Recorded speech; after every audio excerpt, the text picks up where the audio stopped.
Hey everybody, welcome to Bitcast, episode 97. I'm Dan, the Raleigh Rodriguez. I'm just adapting that name. Sitting here today, we're going to talk about the Xbox Series X. We're going to talk about the PlayStation 5, the specs. We're going to compare the two. And we're also going to talk about a little bit of news, what we're playing. We got a weekly poll. Today, instead of Ains, I'm actually joined by Doom Guy. Yeah.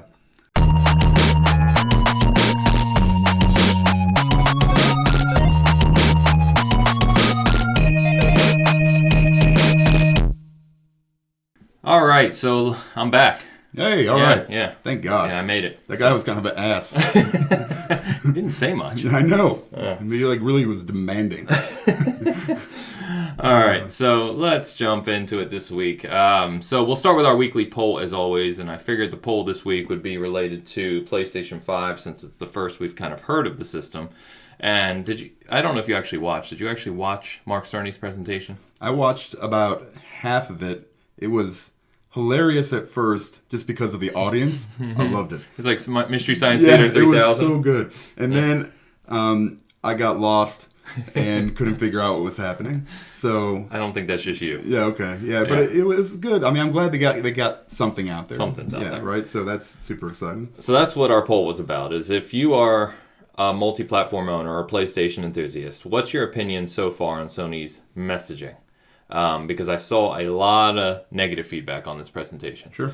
Now, I know that, I was kind of mixed on it because I do love, technical readouts.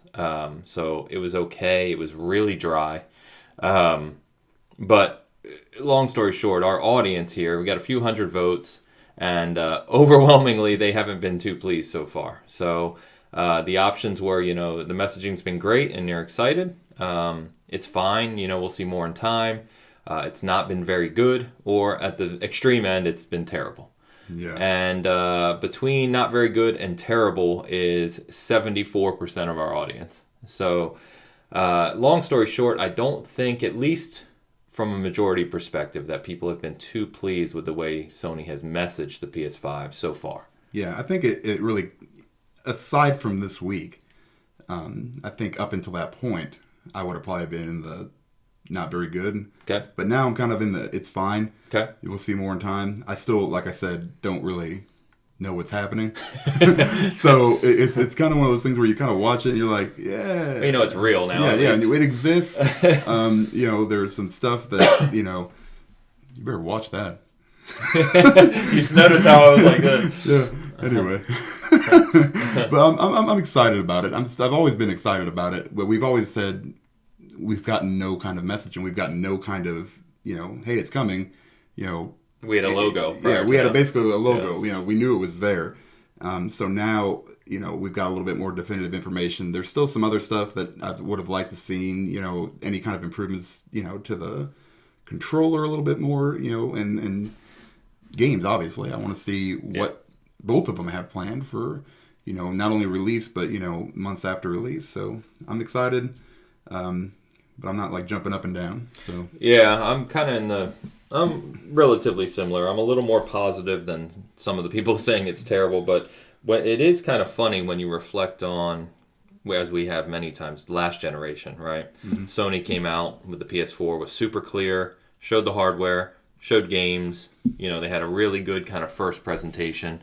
Microsoft took 3 months then to show theirs, and they showed a bunch of TV, and had weird messaging, right? Yeah. They didn't really know what to say, and it's almost the reverse this time. It's really bizarre. Microsoft's been very upfront.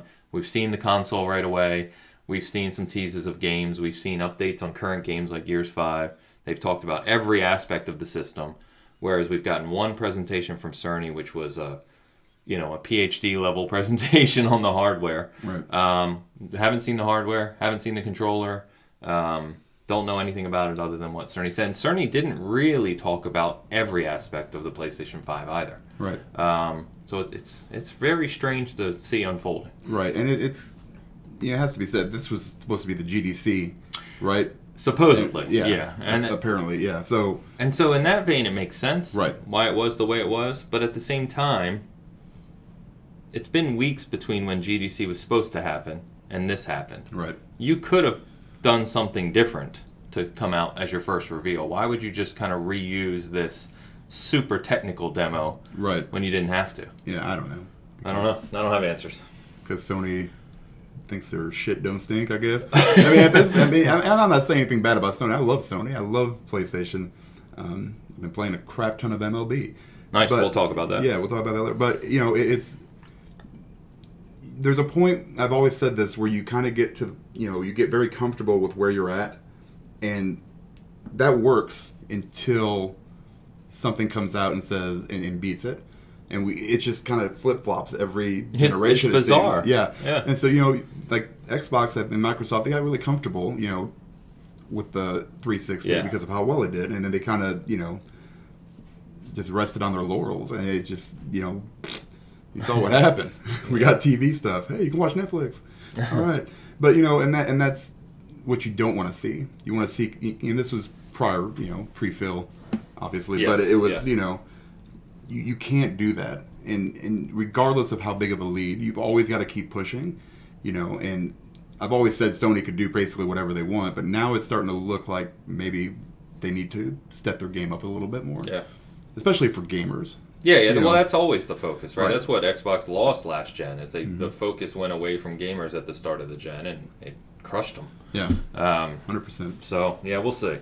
Anyway, let's get into the systems now. As Dan mentioned, the majority of this episode is going to be going through these two systems and then comparing them. I've had a lot of conversations this week, with people smarter than me on hardware aspects, some of the things that haven't been talked about, how all these API tools can be used. And so I'm going to cover at a high level what each of these systems presents on paper, and then we'll talk about each of the individual things, what we like, don't like, and then I figure we'll talk comparison. So let's start, because Monday was Xbox. They came out first, right after we published our freaking last week's Bitcast, like 2 hours after. It works. Always. Yeah. So they came out and basically just went into even more detail than we had previously around the Series X, including the full specs. So let me pull those up, and I won't go into every nitty-gritty detail here, but long and the short of it is, we already knew it was using a Zen 2 CPU. It's running at 3.8 gigahertz. It's a custom CPU. The GPU we already knew was 12 teraflops. It's actually like 12.152 or something to be exact. But the important thing here is that it's got 52 compute units running at 1.825 gigahertz, and it is custom RDNA 2, right, which we've talked about a lot. We'll come back to the whole compute units and why that's important. Memory, 16 gigabytes of RAM, GDDR6 with a 320 megabyte bus, and the bandwidth has 10 gigs at 560 gigs a second and 6 gigs at 336 gigs a second. Again, that's important. We'll come back to it. Thank God. As I think many of us expected, a 1 terabyte drive. I know we all said we'd love to see 2, but with the cost, because of how fast and advanced these drives are, this is a custom NVMe drive like I put in my PC just now, they're expensive. And so a 2 terabyte just wasn't feasible for console pricing. So it's a 1 terabyte out of the box. We'll get to I/O speeds in the future here. And then we also found out that it has an expansion port, which we kind of knew ahead of time, but what's unique here is that they're working with Seagate to create 1 terabyte expansion cards. So it's almost like new generation advanced memory cards, except for what's neat about this is when you plug it in the back, it actually links up to the internal memory and runs at those same super fast internal speeds. All right. So, what else? Let me get into the details here. Well, those were the details, but so expandable storage. Xbox is going the approach of expand it with these, small kind of plug-in cartridges. From a pricing perspective, I see a lot of people speculating. I want to just set expectations. These aren't going to be cheap. No. So if you want to buy this 1 terabyte thing, in my opinion, I'm thinking 150 each. Yeah. That's what I'm guessing. Ridiculous. It's just the nature of it. Right. I understand. Like the proprietary memory card crap, and storage, it drives me nuts, because right now I've got, 16, more than that, 17 gigs or 17 terabytes of games, Yeah. basically. Multiple externals. Right. Which, and let's clarify, sorry. You can still use those. You can still use those. Right. They still plug in. You can still play all of your Xbox One, 360, and OG Xbox games as you do today on day one immediately. Right. You just plug it in. Right. But anything specifically updates made for the Series X or Series X dedicated games have to run on either the internal drive or these expandable slots. And where that comes into, where that problem comes is these games are going to be huge, I'm guessing. If we're seeing Call of Duty at 100 and 120, right? Yeah, it's...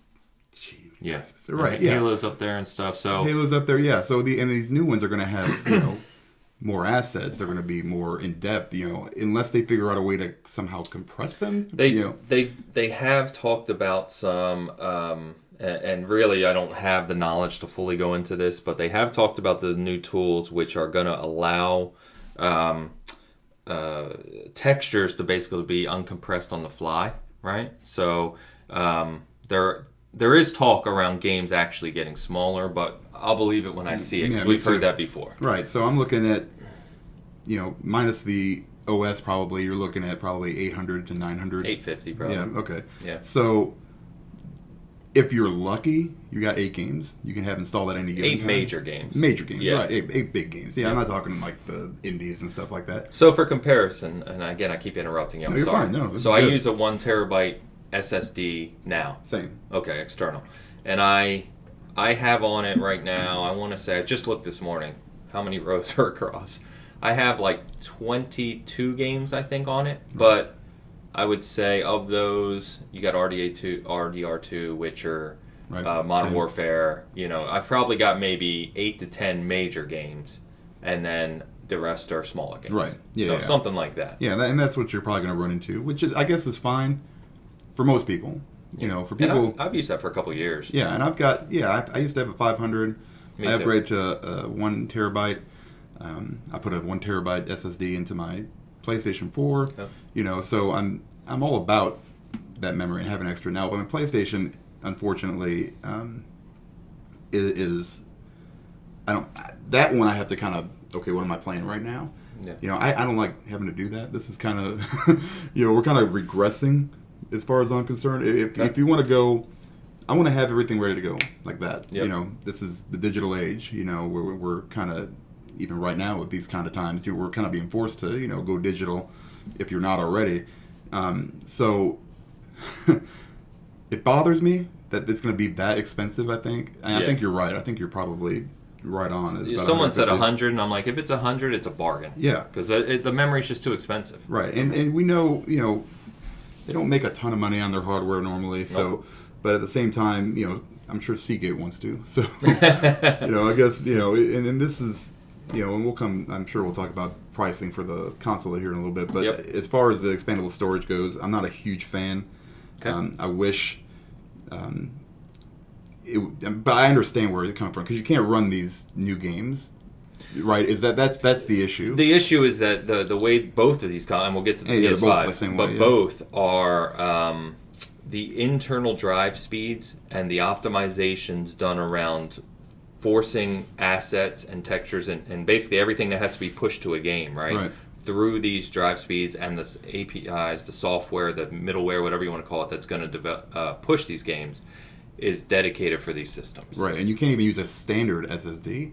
Like mine right now wouldn't probably work. It's not as fast. Right, exactly. Yeah. So thanks. And it's even crazier. And that was PS5. $125.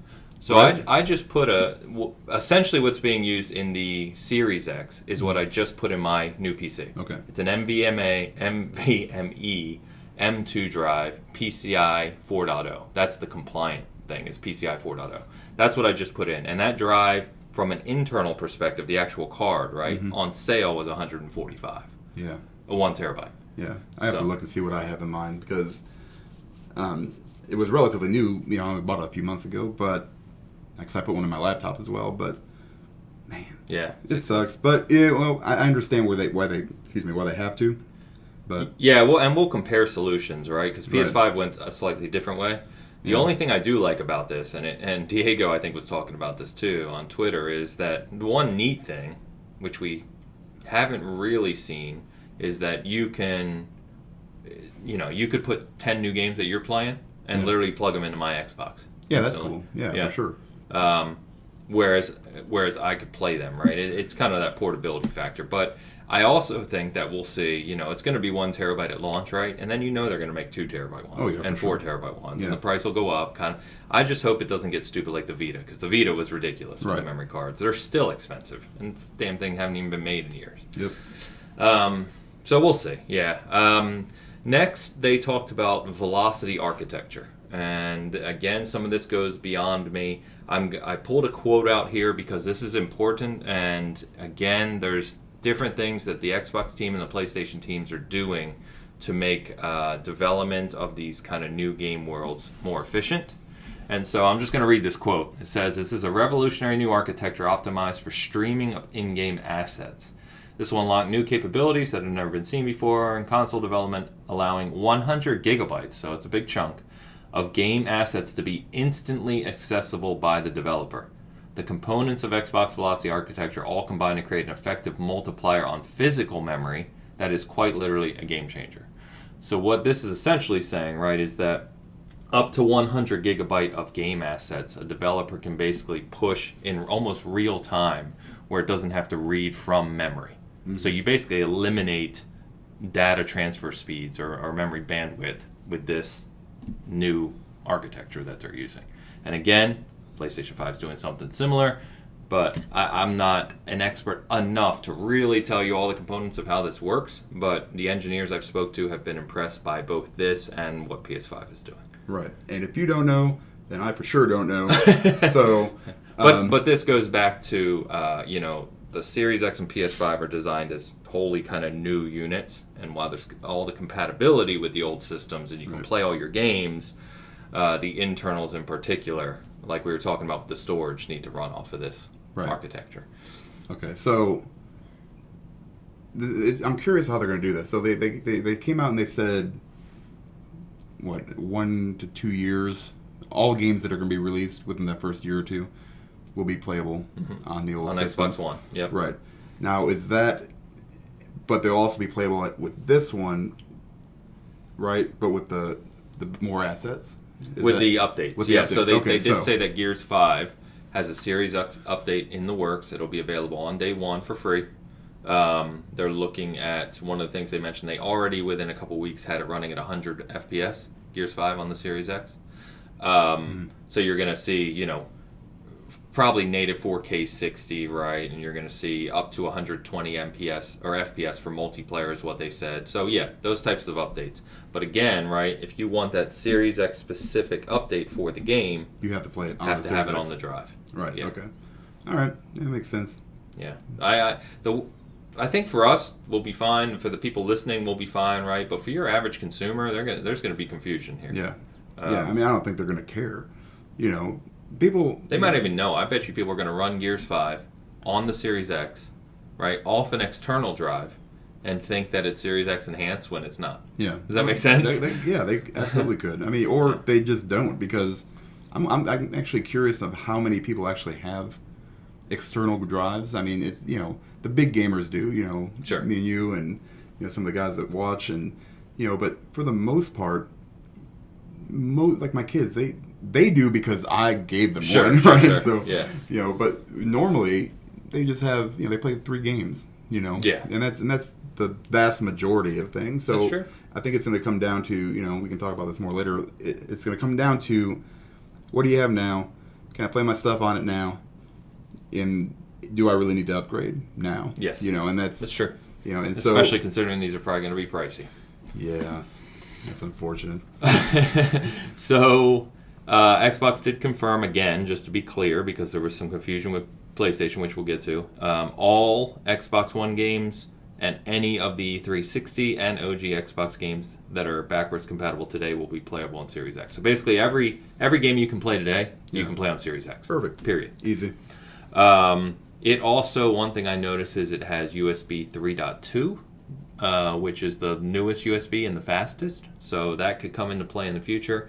We already talked about how it supports all those other things like 120 frame, HDMI 2.1, the input lag, latency reductions, all these other things. So the whole bunch of other things going into the system that are really, really impressive that we've either touched on, but we don't need to spend a lot of time today on. One thing that was really interesting they mentioned, and I found this kind of fascinating, is that they did say that, you know how Xbox One X runs backwards compatible games better. They're sharper, they're like 4K up-resed, and they're smoother and all that. Sure. Series X is going to do it even more, so even at a higher level.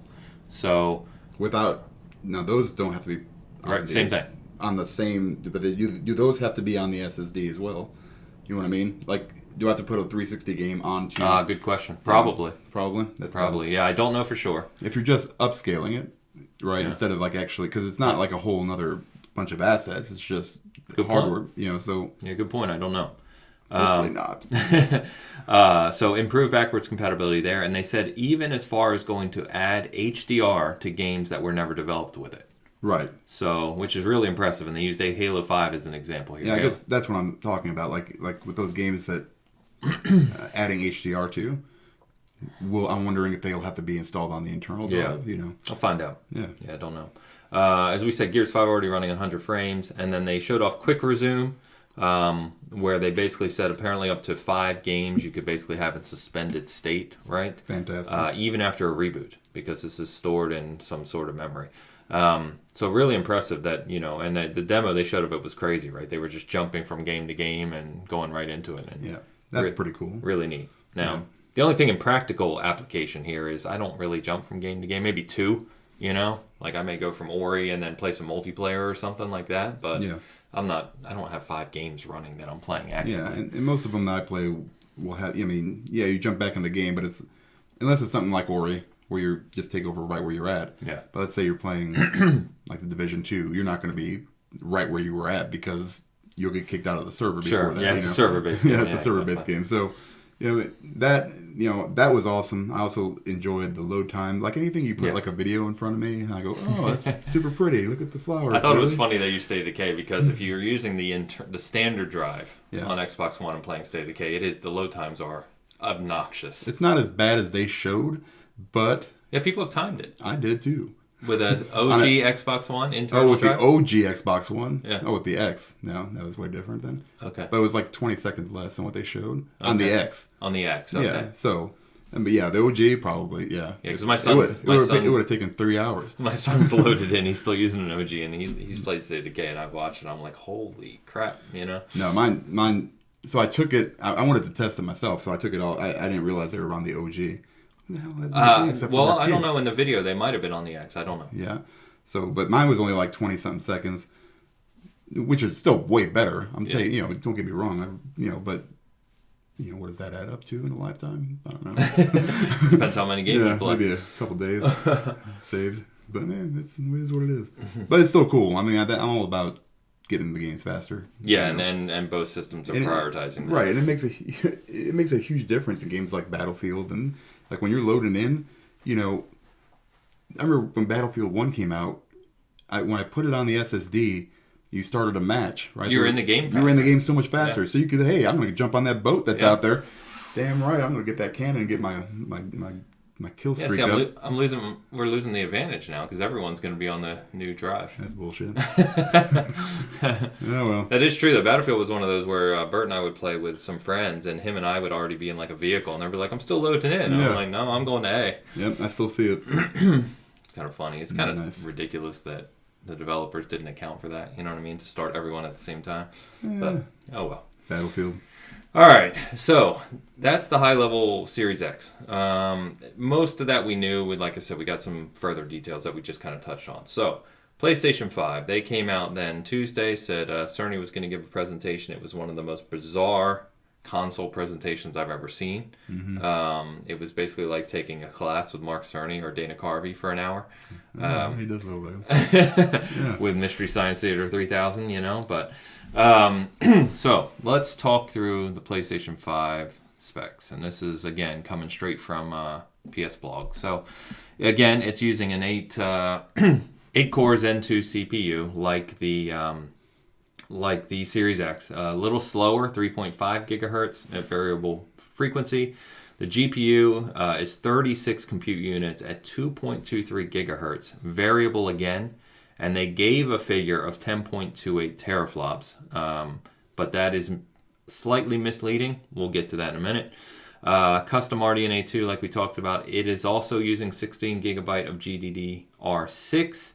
However, it's a slower memory bandwidth than the Series X at 448 gigabytes a second.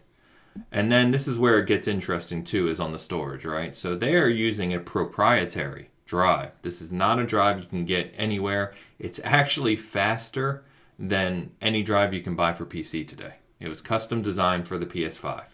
And because of that, it doesn't follow normal standards as you would expect for storage size. So instead of the 1 terabyte or the 1024 megabyte, if you're really getting into it, that the drives we buy today, it's 825 gigs. So very strange, but extremely fast. About, nearly 2 times as fast as what some of the other drives are. So about 3 gigabytes a second typically for like a very fast drive. You can buy, I think, some 5 gigabyte drives on PC today, if I'm correct. Don't melt me if I'm not. This one is 5.5 gigabytes a second raw, and then 8 to 9 gigabytes compressed. So super impressive there. It's also nice to see that the PS5 is going to have a 4K Blu-ray drive, because if you remember, the Pro skipped that feature. So I know not a lot of people use those nowadays. I do. It's cool to have. All right. They also talked about some interesting things called Boost. So I'm going to read this real quick, but Poot simply. Is this a sauce? I think so. This is what AMD referred to as special sauce, right? So how does Boost work? Put simply, the PlayStation 5 is given a set power budget tied to thermal limits of cooling. This is where PS5 gets weird. It's a completely different paradigm, said Cerny. Rather than running at a constant frequency and letting the power vary based on the workload, we run at constant power and let the frequency vary on the workload. Got that? Yeah. Okay. So does that mean it's going to sound like a jet engine still? We'll get to that. Yeah. We'll get to that in a second. So it's really interesting how they've designed the CPU and GPU, and it's different. More different than, say, the Xbox One and PS4 were, and it's different than the Series X. So they talked about hardware ray tracing. They went on for far too long about this drive speed. Now, I kind of get it. That's their big win with the PS5, so they focused on that. I get it. Sure. Backwards compatibility, again, confusing. So when he gave the presentation, he said... we're supporting PS4 and PS4 Pro. I can't speak today. PS4 Pro modes natively, which is good because you want your games to run as they just did on the PS4. He said then we're testing up to 100 of the top titles, most of which we believe will be playable at launch. So that's weird, right? Because there's thousands, there's 4,000 plus PS4 games. You may have 80 at launch, which is strange. Then PlayStation came out, the PS blog came out, and said, that was a little confusing. Let's clear this up. And they made it more confusing. Awesome. So here's the 2 quotes they gave, and if you know exactly what this means, tell me, because I honestly don't. They said, we believe that the overwhelming majority of the 4,000 PS4 titles will be playable on PS5. Good news, right? Yeah, sure. There's no time frame. Okay. That's a blanket statement. They then said, we've already tested hundreds of titles and are preparing to test thousands more as we move towards launch. We will provide updates on backward compatibility in the future, in the months ahead.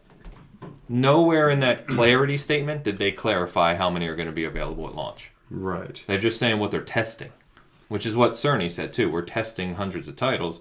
We think the top 100 will be available at launch. So...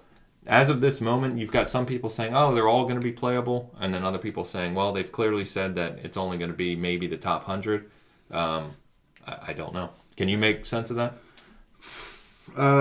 No, but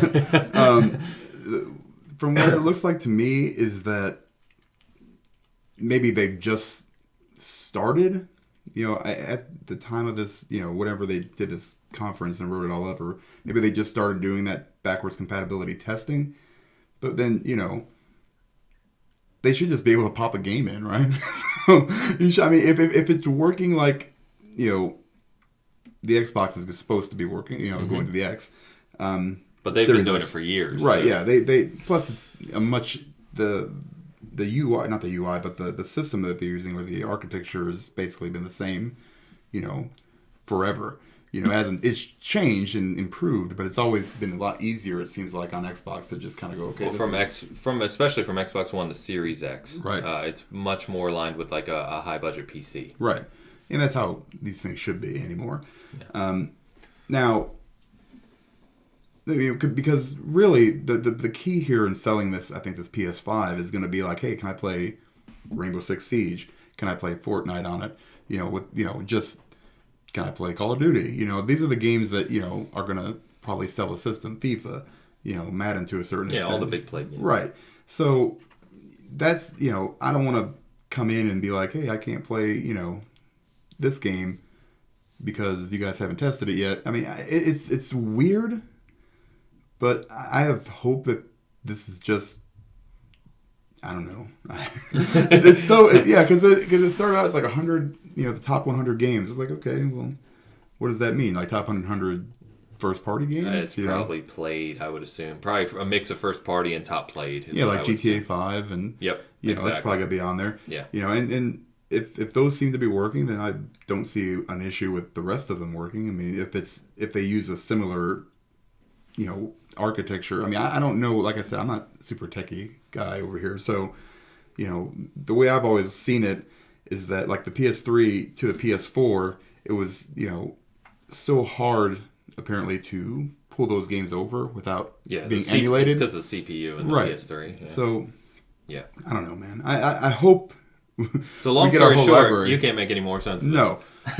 Yeah, because I want all my Yakuza games to come on over, That's a good question. It's my MLB 20 that I just bought. I want to be able to play it, Fair. Come, make it enhanced, are we getting that too? Yes, and so they talked about that, and Cerny did. So the PS5 is going to do similar things where it's going to run games higher res, like we saw with Series X and Xbox One X.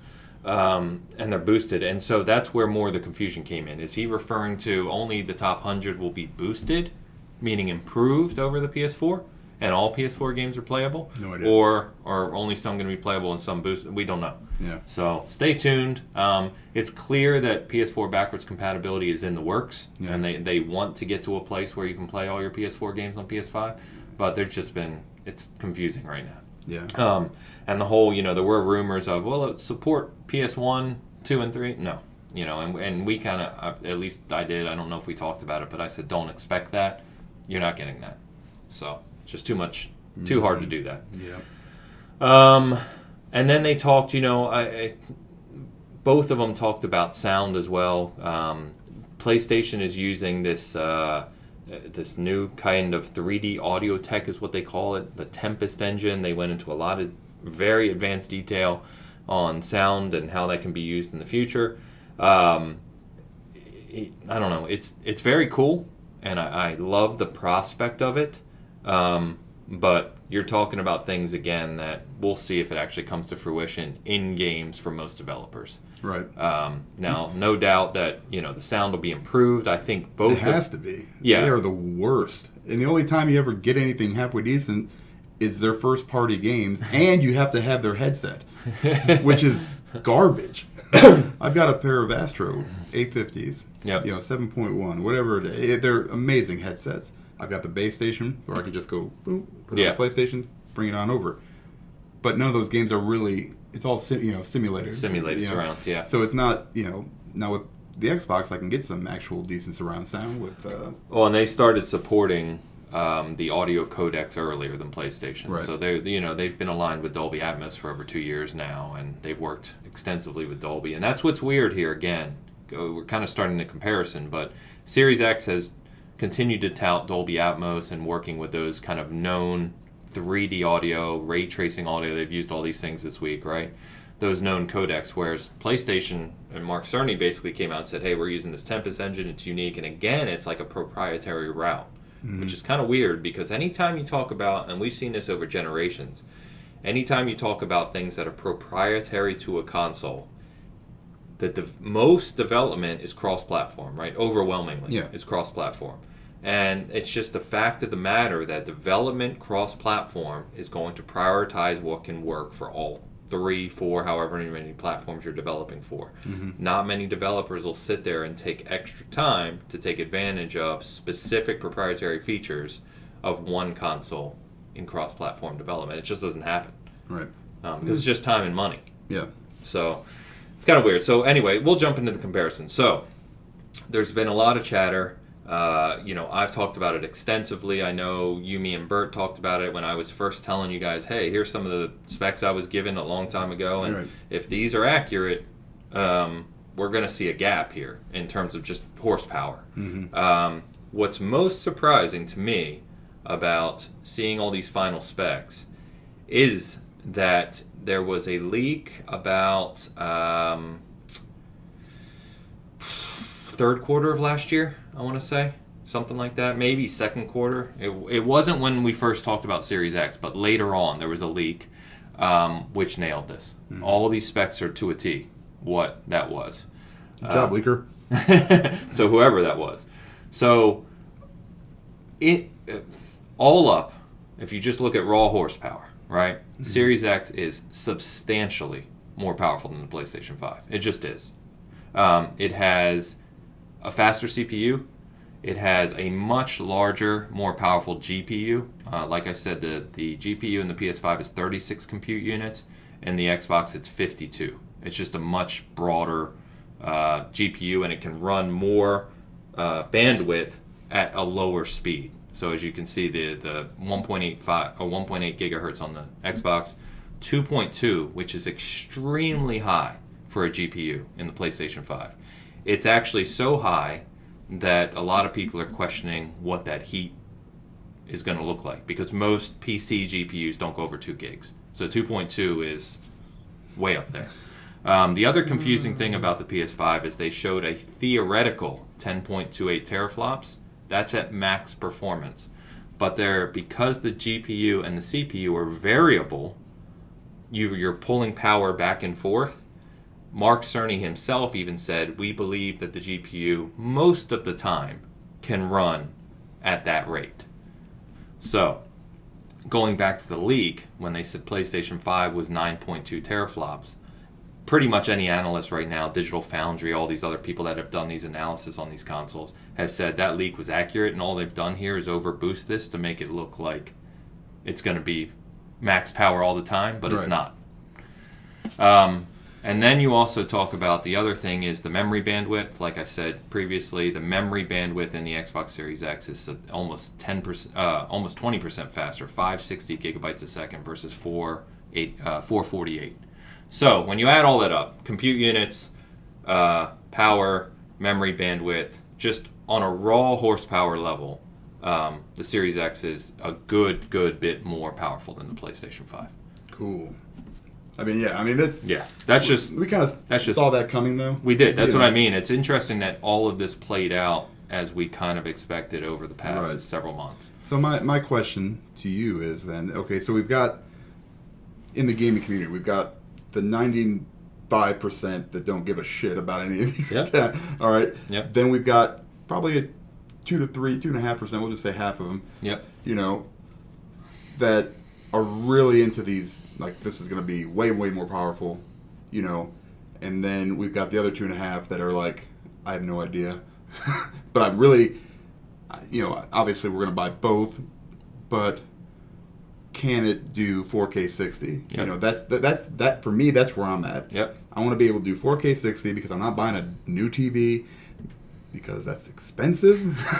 You're talking, 2 consoles plus another $3,000 probably for a decent one. You want to do that 120. Right. Absolutely. And but right now, yep, I want it to be able to do 4K 60. I think it looks like they both can do that. They will. Yeah. Yes. Okay. They're both. Let's be clear. Series X is substantially more horsepower, right? They're both pretty amazing consoles. Yeah. And they're both going to run games. They are so much more of a generational leap than we saw with PS4 Pro and Xbox One X. Yeah. So I saw all kinds of ridiculous things going on this week, right? But I saw people like, well, how does PS5 compare to an Xbox One X? It's like, it's not even in the ballpark. Yeah. It's way more powerful than an Xbox One X. And the CPU advancements on both is where we're really going to see some nice improvements. That's where our frame rates and just other things are going to come into play. So right. Yeah, so in that vein, these are great systems. Now, where it gets interesting is in this I/O throughput and the drive. I don't even know what I/O throughput is. So, again, it's. I don't even know what API stands for. What is that? That's an alternate programming interface. Yeah. So don't worry about it too much. But what this essentially means is that we have heard, and I actually talked to some engineers about this. Like I said, is that what Cerny tried to say is that raw horsepower is not the be-all, end-all of development in the future. Sure. And there's some truth in that. And fuck it, if I'm going to argue with Mark Cerny on tech, right? I would agree with that. Yeah, dude's a genius, right? So I'm not going to argue on it. I think... but then again, you also have to realize he's speaking for Sony, right, and PlayStation. So he's got a job to do there.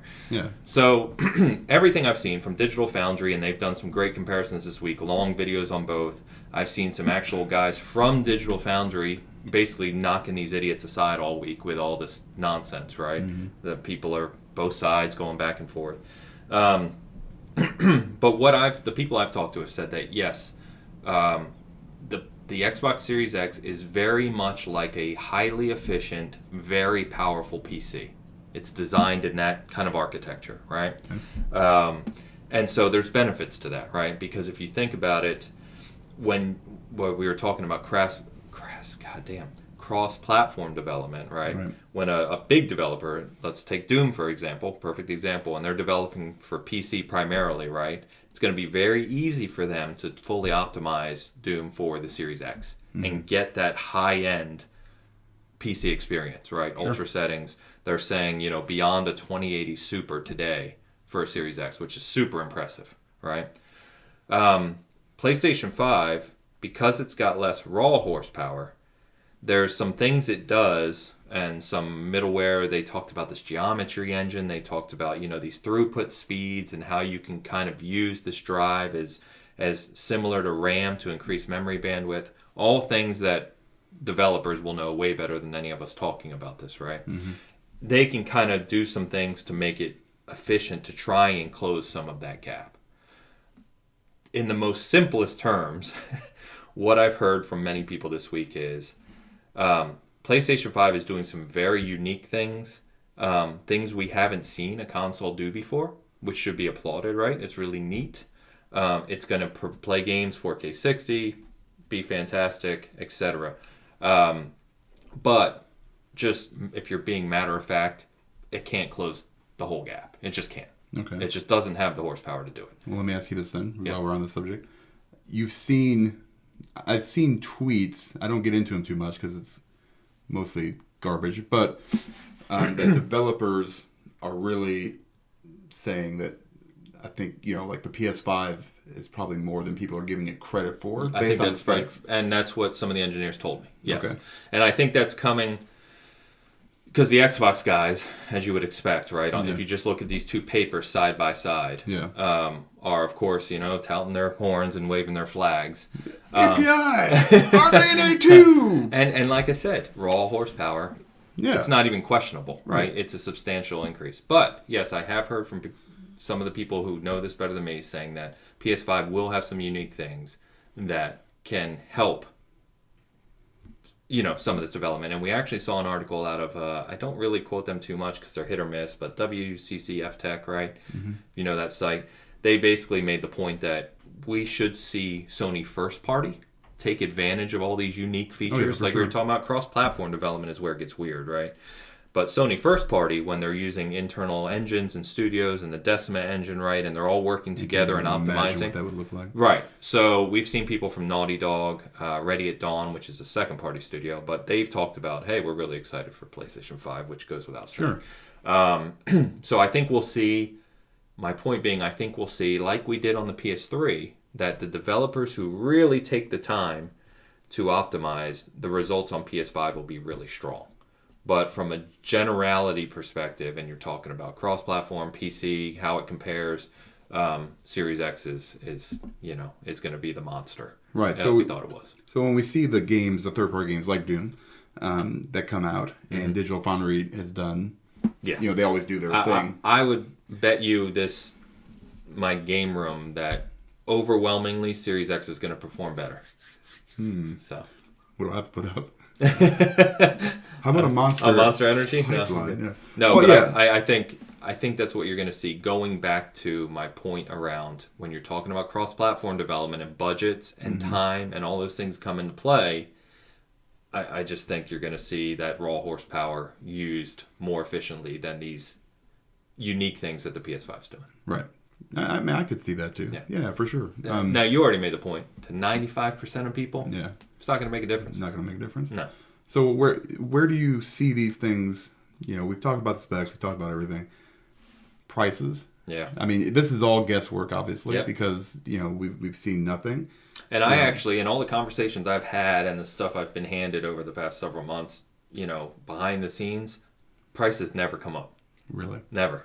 That's scary. No, other than speculation. Right. Right. So I think PS5 is going to try to go.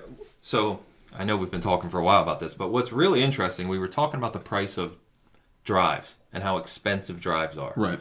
So PS5 is using a much smaller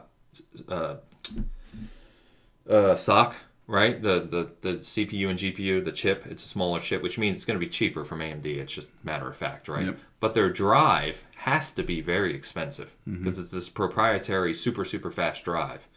So we have seen analysts say that the PlayStation 5, at least weeks ago, was estimated to be around $440 to build. Okay. Literally just the parts. Right. Series X was estimated at $480. Yeah. So about a $40 difference. It's really not big of a difference. So personally, what I think is that Sony really wants to launch at $499. Sure. And I think that Xbox will do whatever they can, even taking a loss to match them. Well, they have. That's what they always do. I mean, normally you're not going to make your money back on the hardware, and Xbox knows that. Sony knows that. No, but I mean, Xbox One was $100 more. Yeah. Right. They have because they Connect. Yeah. Well, that was garbage. Hey, I like the Connect. Connect. No. I like the Connect and the Vita. I mean, I never had a Vita. I like the 3DO. I like the TurboGrafx. I support all the nonsense. Yeah. But where's your Stadia?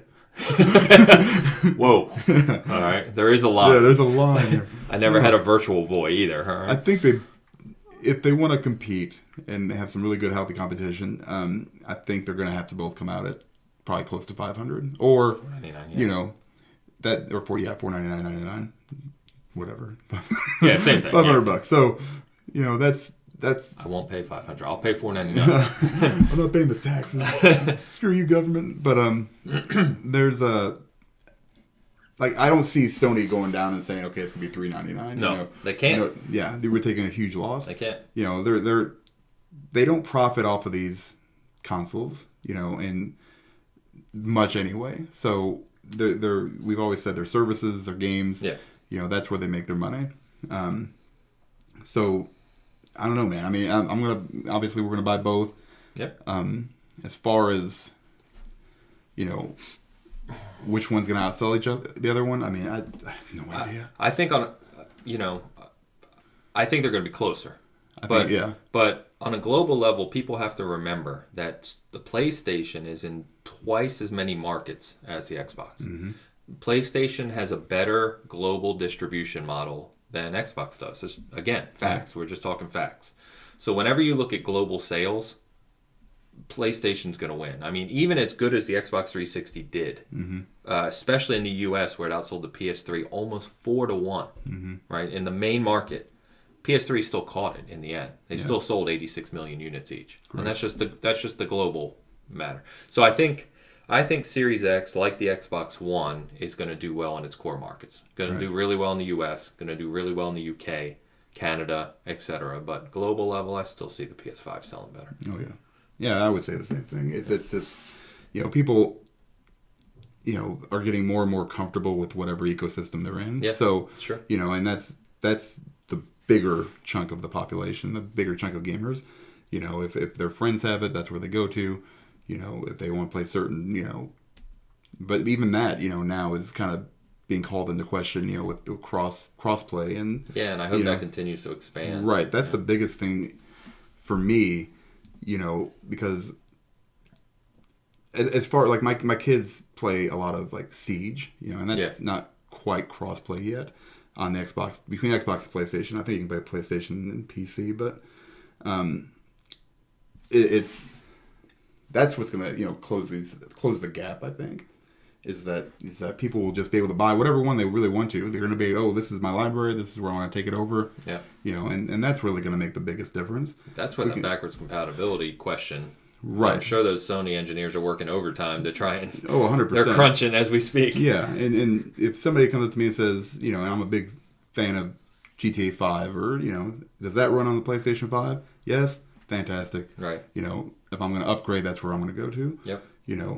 But I'm excited to see 4K 60 like all the time, because I really don't ever see it like a consistent 4K 60. You don't get it with very many games. Well, and a lot of games. So Doom runs in 4K 60, right? But it's not native. There's a very big difference between native 4K and the horsepower to run native 4K versus upscaled 4K is huge, right? So that's why why we have these.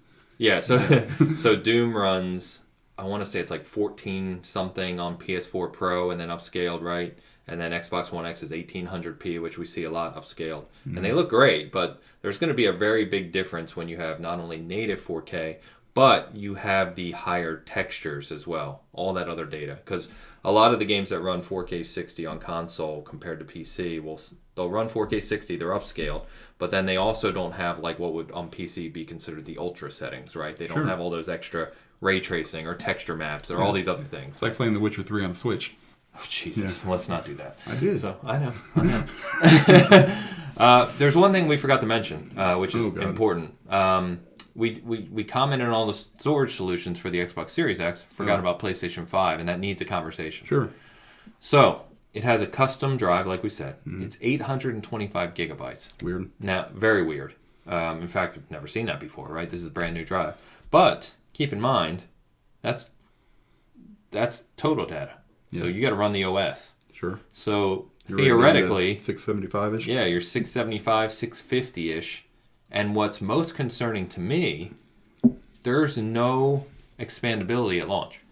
So what Cerny talked about is supposedly what he said, and I'm just going on the information he gave us.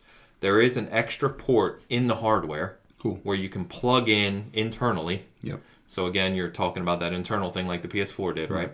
Where you can plug in an extra drive. However, this proprietary drive is PCI 4.0, like we said, super fast. And he said that any drive you plug into it will have to be as fast or faster than the PS5 drive and compliant with it. So they're going to discuss compatibility in the future. But as of this moment, there's no drive. Right.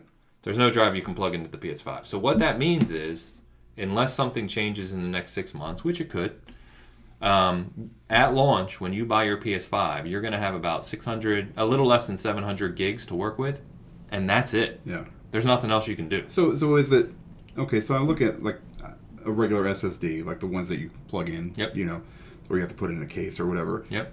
So that's what's in there, I'm assuming, at launch, right? You've got your, whatever the hell it's called, NVABDC the SSD. NVMe. Yeah. Okay. So, but they're gonna the what? NVMe. NVMe. Okay. Yes. So they have one in there. Right? Their proprietary one. Right. Yes. Right. So why not just make more of those?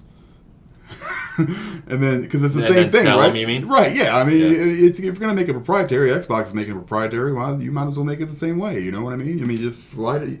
There's one in there. It's like, hey, here's my SSD. Boom. This one's inside the PS5. Yeah. I got another one outside the PS5. They're the same damn thing. Why can't we just make more of those SSDs? So that's exactly what Xbox did. They worked with Seagate, said, here's the drive we're using. Yeah. Right? Mimic it in a portable form. Right. Plug it in. It works like internal. They don't even have to make it portable, though. No, but what I'm saying is that takes a lot more work than you would expect. To make it portable? Or to just make it? Because if you see what I'm saying? Yeah, you're saying to basically make additional ones that you can just buy and then plug into your PS5. Right. Yeah. I mean, that seems like the easiest way to do it. You know, because it's really not hard to put in an SSD, even on the PS4. It's basically a screw and then a couple other screws. Easy. Yeah, I haven't done it, but I've watched videos. Yeah. Right. Now, if they do the same thing where they just make a slot, and you just kind of like what the Xbox has, but a little bit bigger or whatever it is. I mean, it just seems. I'm not, like I said, not a tech guy, but it's like it seems so simple to me to say, hey, here's an extra SSD drive. Plug it in. We've got an extra slot for that. So unless that slot is much smaller, you know what I mean? It's not the same size as their internal SSD. So they'd have to come up with some casing. Because have you ever seen like a raw SSD drive, right, without the case on it, right? Yeah, I've got. So you'd have to figure out casing, but I don't know how the PS5 internals are designed. That's the biggest thing. Yeah, in the sense of, do you like the PS4? Do you slot a cased one in there? Like, you know, a lot of people use those Fire CUDA drives, right, where it's already cased. But if you're like modifying a PC, for example, you use kind of the raw card. It doesn't have a case on it, right? Mm-hmm. Right. Yeah. Plug it in. I don't know like what the PS5 is going to do. Right. That's what I'm saying. If they made it like that, right, where you can just, because it plugs in at the end, and you just click, it's in there. But remember, this is a console, and they typically think about ease of use. Well, if that's the case, then just put it on a damn USB. You know, like a 3.2. USB's not fast enough. A 3.2 isn't? I don't know. Or maybe USB-C. Yeah. I don't know, man. No, it's not. That. I mean, that's kind of the whole point here, is that it's using those internal speeds. I hate you. I hate all of you. Proprietary, stupid storage solutions. I have 4 games on my PS4. Well, 8 PS5. on my Xbox. I mean, PS5. So I think that got overlooked a lot in this conversation, because I didn't see many people talking about it. It was one of the first questions I heard in my head was, wait a minute, you're talking 825 gigs without the OS, and there's no other drive you can put it in at launch? Like, that sounds crazy to me. Yeah. Like, I know the Series X is weird, not weird, but, you know, with its expandable cards, but at least you can expand it as much as you want. Right. If you want to buy 10 terabytes of cards, you can. Right. You'll spend $2,000, but... Yeah. You can have a fanny pack full of extra cards and run around. It's just, you have no options. I guess that's the best word, right? What options do you have? Right now, you have nothing. Right. Because they haven't told us anything. Correct. 2 years from now, when drives are up to this speed or faster and cheaper, right, that'll be great. Because then you can just plug a 4 terabyte in there, you know, internal. You won't have to worry about it. Yeah. You'd be good. But at launch and in the short time frame, this is kind of strange. Yeah, I don't know. So. I would think by launch they'd have something, you know, but... Yeah, we'll see. I hope so. Yeah, we'll see. So it's weird. Crazy. Yeah, anyway. All right, we've gone on enough. Wow, we've talked about these systems for a while. Yeah. So... Let's just move on to a couple other things we got this week. There actually wasn't a whole ton of news because so much focus was on these systems this week. So just a couple things we'll run through. So Call of Duty. Warzone is out. It's going crazy. It has been out for, I think, 11 days as we record this, and it has already passed 30 million players. Gross. So it's just escalating at a rate higher than Fortnite and Apex, which I think we talked about last week too. And it's it's excellent. So I did a review on it. It is on the site. If you haven't jumped in yet, want to know some more about it, check that out. But we also got a rumor this week, a pretty reliable rumor from what I could tell, that the 2020 Call of Duty coming later this year is going to be Black Ops as expected, because it's being made by Treyarch, but it's going to be a reboot. That they're bringing the characters back from Black Ops 1. And they're going to kind of start this franchise over again, very similar to what we just saw with Modern Warfare, right, which was hugely successful. So yeah, God forbid you come up with an original freaking idea. Any of you people, fucking Modern Warfare, fucking Black Ops. I mean, obscenities are flying. It's driving me nuts, man. I mean, it's not just games; it's movies. This is kind of like a pet peeve. It's always like I got to reboot something. Like somebody was like, "I'm going to reboot." You know, it was The Rock, Big Trouble in Little China. If you do that, The Rock. You had this rant last week, I think. I'll do it again. Don't. Stop with the reboots, man. You know, I think you could come up with something. You know, and at this point, we've only got through 4 Black Ops. I mean, there were 9 Star Wars movies. They didn't have to reboot and stuff. They just did more. Wait till they reboot Star Wars. That ain't happening. Ever. Because people aren't stupid. I think someone would burn Disney headquarters down. I think everybody would. We're going to reboot it and Have Leonardo DiCaprio play. Stop it. All right, we're moving Han on. Solo. We're moving. All right, so we'll see what that looks like regardless. Gears 5. So if you're familiar with Gears, they do operations, which are kind of like their seasons, right? They're like 3-month things. Operation 3 is going to be coming this week, or the information's going to be coming this week. It's called Gridiron. And in the picture that they teased, it shows Cole on the front holding a flag.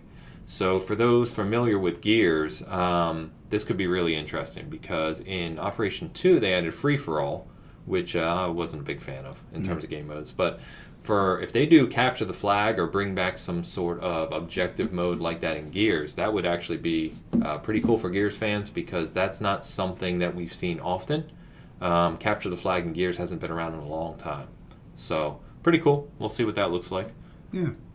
Play it on your Series X in sometime. Yeah, 7-8 months, hopefully.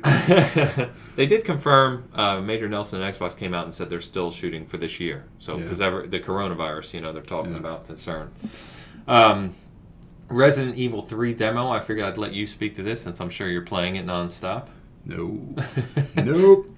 I literally looked at it and I was like, nope. No, didn't even download it. I'm going to comment, Yeah. I can't even deal, I could barely deal with the 2 demo. Oh, that was so fun. I'm going to go back and watch that again. That was fun. If you haven't watched that, we made Dan play the Resident Evil 2 remake demo when it came out. And if you listen to us, you know that Dan doesn't play horror games. And Bert and I just watched and laughed because it was hilarious. I forgot we made that. Yeah, we did. It was fun.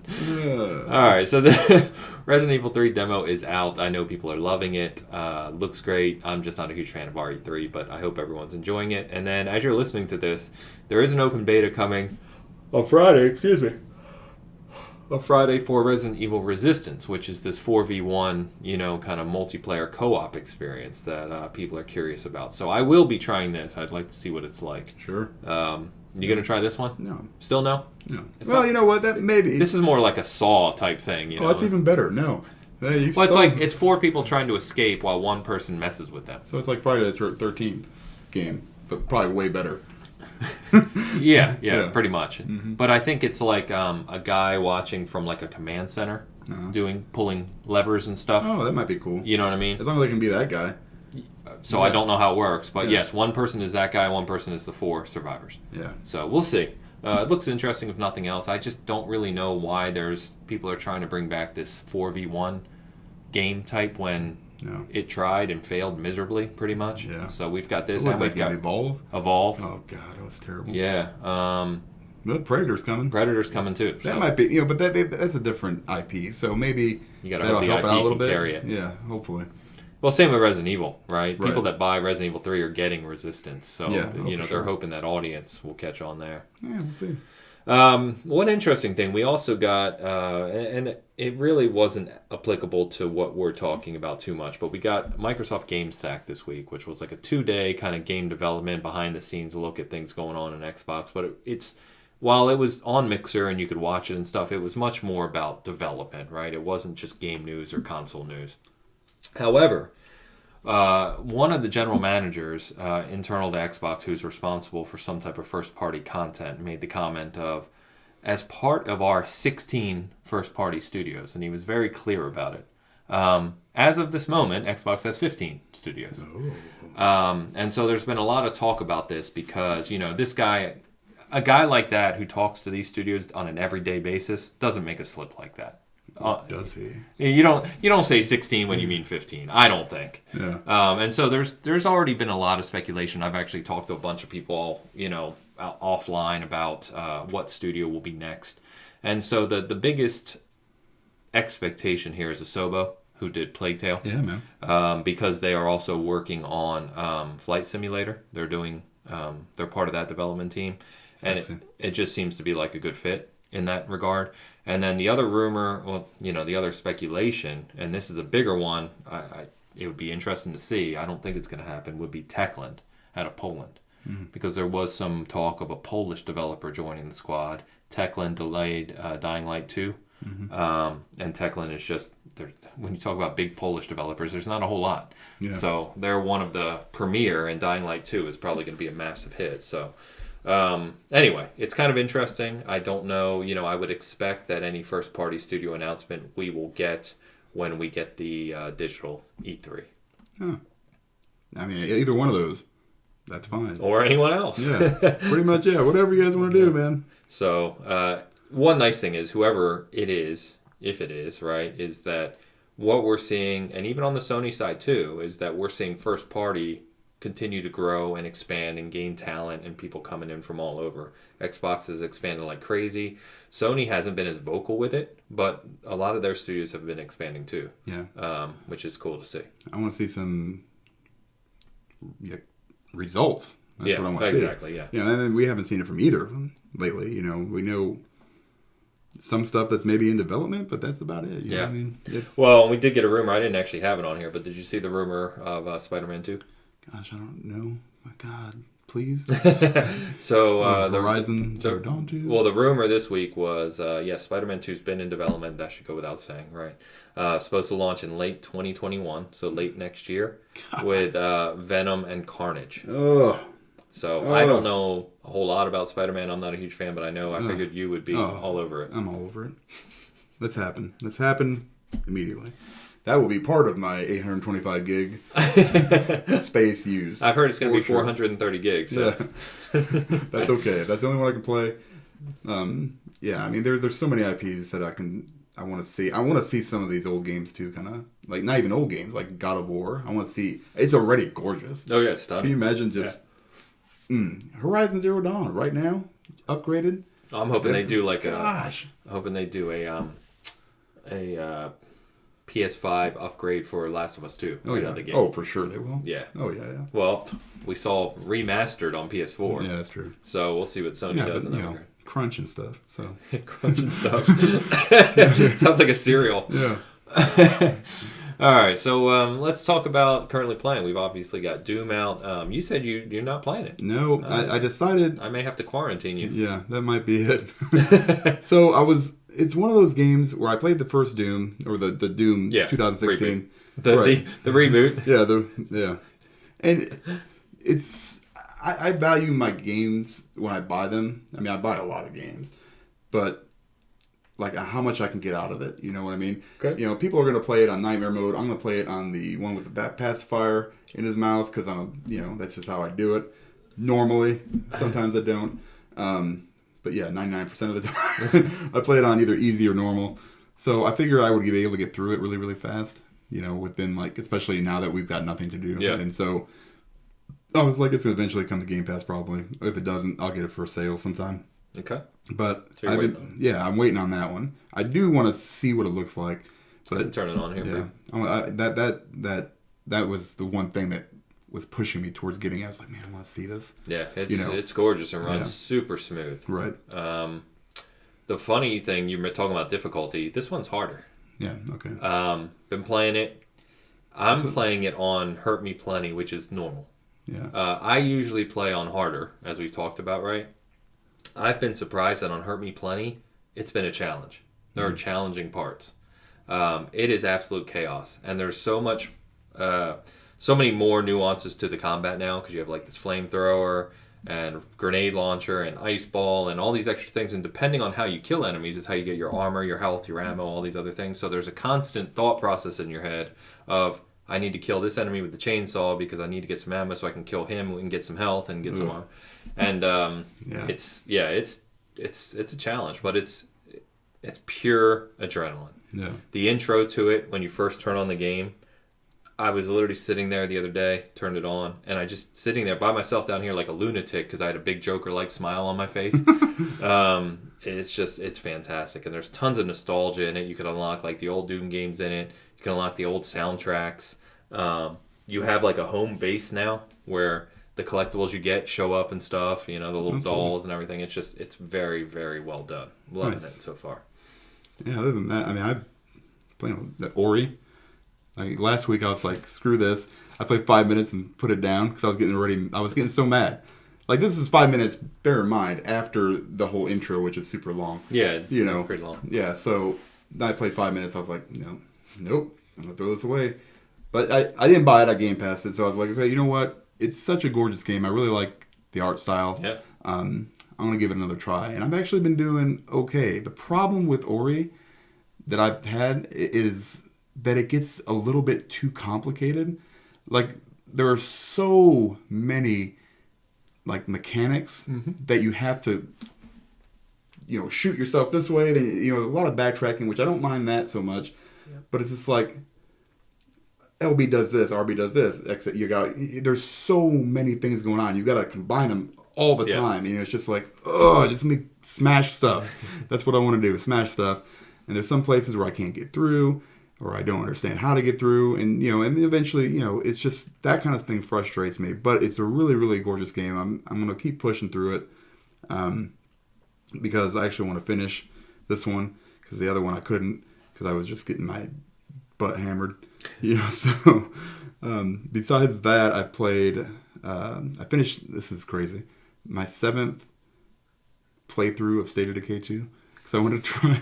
So I did all 4, because there's 4 different, like there's the sheriff, the builder, the trader, the warlord, or whatever. So, and you unlock things for your next. Is that the Heartland stories, or you're just talking about the character progression? This is like your basic playthrough. Okay, because Heartland is something different. Had stories in it, two perspectives. Right. Yeah. I haven't that. I'm going to go back and try again. Okay. Or try for the first time. I haven't done that one yet. That's the Daybreak DLC. That's the other one. There's 2. There's so Heartland is the single player. Yeah, Heartland is the single player. Yeah, that's the basically survival. Okay. Throughout the thing, the Daybreak I think is the story one where the Red Talon comes in and you. Okay. So that's and then if you finish that, then you actually get some other bonuses in your main playthrough too. Okay. So I'm gonna go try that, but it's always a different. They got the new map, which I wanted to try out. Yep. It's really, really good. I don't think it's for beginners so much, because everything's really, really spread apart. And until you get like a decent base, which there are some that are very, very OP'd, but it's always that struggle, where you're like, I'm going to make it past this next, cliff. And then it's like, no, I just fell off of it, but I climbed back up. And you're always trying to, right when you think you're comfortable where you're at, the game basically hammers you and says, no, don't get too comfortable. Eventually you get to the point where it's like, everybody's happy, you've got plenty of supplies, and it's very rewarding to get through that kind of, I really enjoy that. You kind of develop little relationships with your characters. You start kicking people out. You say, get the hell out of here, stop causing all these fights, and then the biggest one I've been playing a lot of is MLB 20. Okay. And is it good? Yeah, it's always good. Yeah, I know it's always good. Is it? It's not like, again, I don't think they've really, like, if you came to like 17 and then played 20, you're gonna be like, oh, well, this is crazy. Sure. But you're getting incremental little updates and upgrades every year. I usually just play the Make It to the Show, where you start off in like it's like your own character, right? Yeah, right. Yeah. And I'm progressing to hopefully the Chicago Cubs. But we'll see what happens. Last time I did it in 19, I got to the Cubs. Was there for a season. They traded me to the Yankees. I stopped playing. I was like, screw this. This sucks. But it's really, really good. It's still super tight. They always do a good job. They just don't really improve on it year after year like they should. But with the people, that's my limited experience though with it too. Because like a lot of people will play like the online stuff. They're really into the whole card thing. The leagues, kind of like the like EA does with the cards, right? The team, Ultimate Team, right? Yeah, they call it something else. Yeah, no, that's not me at all. So I get a very limited experience out of it, but again, that and I play franchise every once in a while too. So I'll have a franchise going, and then also but it's just for me. It's not this online stuff. I can't do it. But, so I can't really speak on how that's improved or anything, but it's pretty much the same, but it's awesome. And there's no baseball right now, so there's nothing. So it's kind of a nice substitute. It's kind of crazy, like, especially I'm a big hockey guy, right? Don't care for basketball, but between hockey and basketball, there's not even going to be any playoffs. I mean, there's nothing right now. All gone. It's crazy. Well, cool. Well, that's good. So I talked about Doom already. Like I said, fantastic. Ori, I'm far into Ori. So I take my time in those games, as I do with most games, kind of explore all over the place. But I'm well into it. I've got to be at least 3/4. So I'll probably finish that up this week on and off. And then just playing way too much Warzone. Way too much Warzone. We're playing multiple hours per day right now. So if I put that time into other games, I'd get more done. But I just have too much fun playing multiplayer, as I always do. So I wanted to go back to Division. Got that. I also Surge 2. I gotta do that too. Yeah, I launched it on Game Pass. Yep, I want to try that too. I downloaded it. You don't normally like those games, No. but Game Pass, you may as well play it. That's right. I was given a copy of Zombie Army 4, which I've installed. Haven't tried that yet. So, a lot of games to play. We got time. We got all kinds of time. So, anyway, I'll be playing all those games this week. But, well, cool. Well, that was fun. I super excited about the Series X and PlayStation 5. Oh, yeah. There's a lot we didn't talk about. We didn't talk about DirectX Ultimate, which, again, set of API tools and a lot of chatter out there and a lot of misinformation. So if I could say one thing, even the people that you think you may trust, might go against us, I realize as I'm saying this, there's a lot of stuff being said on by hashtag Twitter guys, and a lot of even sites that is just wrong.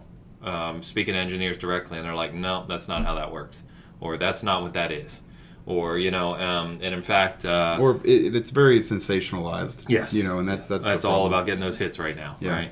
So just be careful of what you're reading. Don't go, preaching off the balcony of stuff you've heard somewhere that you think to be true if you really don't know if it's true, because there's a lot of misinformation out there. Sure. We already covered the basics of the systems. As far as 99.9% of people are confirmed, if you're not a developer or a serious techie, you don't know what you're talking about. No, I don't. Just don't. So Nope. We talk the limits of what we know, but I'm sure the developers, the people who do this for a living, are going to produce some really fantastic things on both. So Be excited. Warzone review up on the site.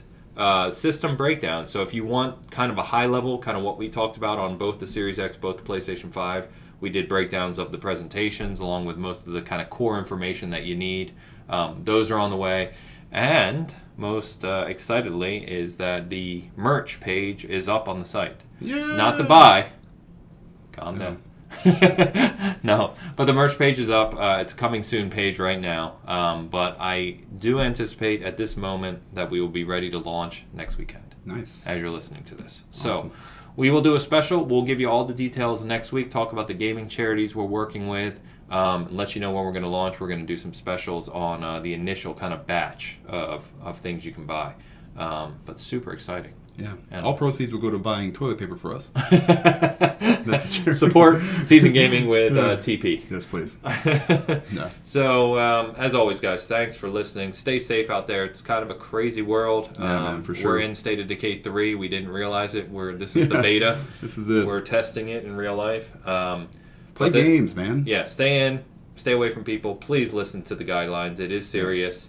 As we sit here 3 feet away from each other. Listen, just to be fair and to put it out there, we did, I know what I've been doing. Yeah. He knows what he's been doing. Yeah. I trust him. He trusts me, hopefully. Sanitized. Yeah, always sanitize. Got plenty of sanitizer, wipes. If I felt 1 second for I was even like a small sniffle, I would not even come over here. Yeah. We're trusting each other, and we're basically isolated.